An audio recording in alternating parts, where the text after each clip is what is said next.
गुरुकुल में आज विद्यार्थियों का सैलाब उमड़ा हुआ था, क्योंकि परीक्षा का परिणाम घोषित होने वाला था। कई छात्र प्रसन्न थे तो कई छात्र मुंह लटकाए भी खड़े थे। उनकी प्रसन्नता और उदासी अकारण ही नहीं थी। जो छात्र सफल होते उन्हें अगली कक्षा में शरण मिलना तय था, परंतु असफल होने वाले छात्रों को न केवल गुरुकुल छोड़कर जाना पड़ता, बल्कि आचार्यों की खड़ी खोटी भी सुननी पड़ती। क्यों रे मूर्ख, तू फिर से असफल हो गया?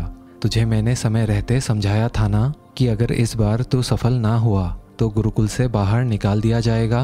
एक आचार्य एक किशोर विद्यार्थी को डांट रहे थे और वह बेचारा चुपचाप सुन रहा था। डरते डरते उसने गुरुकुल के प्रधान आचार्य से निवेदन किया, आचार्य देव, मैंने अपनी तरफ से तो पूर्ण प्रयास किया था, परंतु निर्बल स्मरण शक्ति के कारण मैं जो भी याद करता हूँ उसे थोड़ी देर बाद ही भूल जाता हूँ। कृपया मुझे एक अवसर और देने की कृपा करें।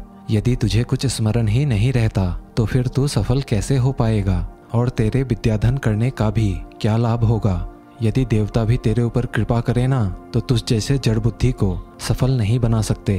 आचार्य ने अपने इन तीव्र शब्दों के साथ भरतराज की बहुत बुराई की और उस पर चिल्लाते हुए उसे गुरुकुल से बाहर निकल जाने के लिए कहा।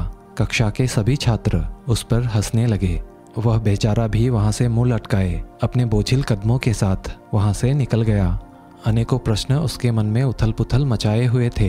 कैसे वह अपने घर वापस जाएगा? अपने माता पिता को जाकर क्या उत्तर देगा? जब लोगों को पता चलेगा कि उसे गुरुकुल से निकाल दिया गया है तब वह कैसे उसका सामना कर पाएगा? भरतराज का हृदय बैठा जा रहा था। आखिर उसने अपने ओर से तो भरसक प्रयास किया था, रात भर बैठकर पढ़ाई की थी, लेकिन वह फिर भी सफल ना हो सका। तो वह क्या कर सकता था? सवालों के भंवर में फंसा वह अब घूमते घूमते अपने गांव के पास पहुंच गया था, पर क्योंकि धूप बहुत तेज हो चली थी इसीलिए उसने थोड़ा विश्राम करने का निश्चय किया। गर्मी की इस तपती दोपहर में सूरज की तेज रोशनी सबको जला रही थी, पर यहाँ भूख भी उसे बेहाल किए हुए थी। इसीलिए पास के कुएं के जगत पर बैठकर ही उसने सत्तू खाने का निश्चय किया, जिसे वह गुरुकुल से लेकर चला था। कुएं पर कई लोग खड़े थे। प्यास के मारे सभी बेहाल थे, इसीलिए बार बार डेगची कुएं पर डालते और शीतल जल निकाल कर पीते। रस्सी के बार बार रगड़ने से कुएं के किनारे पे लगा पत्थर भी घिसने लगा था। लोग जितना पानी निकालते कुएं का पत्थर उतना ही घिसता चला जाता। वरदराज चुपचाप बैठा ये सब देख रहा था। अचानक ही उसके मन में एक विचार आया। वह सोचने लगा, यदि केवल जूट की बनी एक रस्सी से कठोर पत्थर घिस सकता है तो यदि मैं परिश्रम करूं तो क्या सफल नहीं हो सकता? आखिर दिमाग पत्थर से ज्यादा कठोर तो है नहीं। वरदराज के मन में आशा की ज्योति जगमगा उठी। वह उठ खड़ा हुआ और तुरंत ही उसने निश्चय किया कि वह वापस गुरुकुल लौट जाएगा और फिर से अध्ययन आरंभ करेगा। वह घर के समीप आ गया था, पर घर ना जाकर वापस गुरुकुल लौट आया। उसके साथी उसे देखकर आश्चर्यचकित हो गए थे।